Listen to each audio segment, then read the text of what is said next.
We have been getting the views of some of the biggest names in German banking and the wider industry with Annetta at the Goldman Sachs Berenberg Corporate Conference in Munich. Here's a roundup of what we have listened so far. Like it or not, Germany has been and has had a very successful business model in the past, which leads to what I like to call the illusion of satisfactory underperformance, which is a phenomenon that you see in individuals as well as institutions, but maybe in whole societies. And to get out of that takes a while. So in order to be able to implement things on a political level, you need to convince people. You need to carry them along. Investors have been anxious. Where is the money going? Is it coming? Is it coming? But the German way of doing it is a bit more slowly. We just passed in Parliament last week the budget for this year. The budget for next year is only now entering Parliament. So the actual spending is only building up very, very gradually.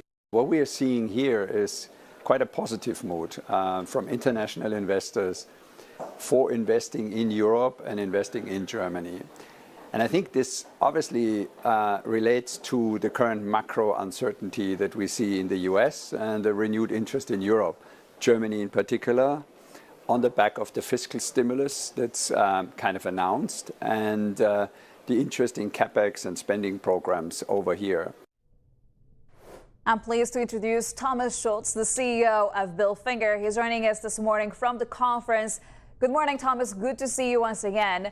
I'll start the conversation getting your thoughts on your assessment of the German government so far. Last time we spoke, you had some criticism towards the government. Have you changed your mind?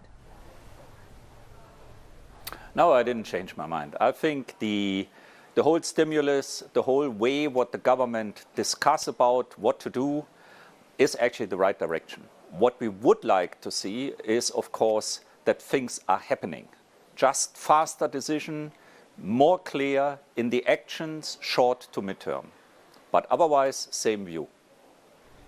Even if there are delays, Thomas, do you perhaps expect, are you pricing in that the government will deliver on all of their promises so far? Yeah, it's always typical for a democracy, then on top of it, the German democracy. As we heard it before in the other comment from yesterday, it takes quite a while until things are through. I think we should more look into what we as an industry can do to enforce speed, to enforce the necessary investments, to use the time what we have to optimize ourselves, to optimize our industries and being more competitive. I think beside that, what the political side decides, we as an industry have a lot of potential to improve.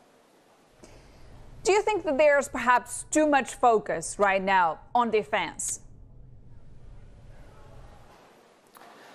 Yeah, when you look into, Germany is now for several years in a kind of a quite depressed, especially in the process industry, depressed situation. High energy cost, not a very competent government before, to be very diplomatic. And now the hope that the new government is realizing that what they decided and what they actually informed us in the last few months. On top of it, we see a lot of our clients, if not all, are optimizing their own cost base, are optimizing their own business model, are optimizing their way of doing.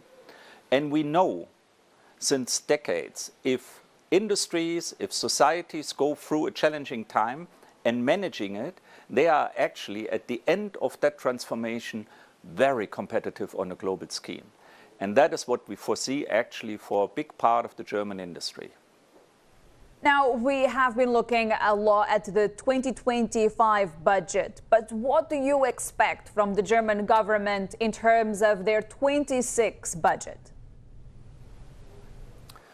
Actually, to go the same way as in 25, to go on with these two significant investment packages, actually 2 times 500 billion, and doing it in a way that it's sustainable. That means that we are not having a kind of a straw fire effect this year or next year and then nothing afterwards.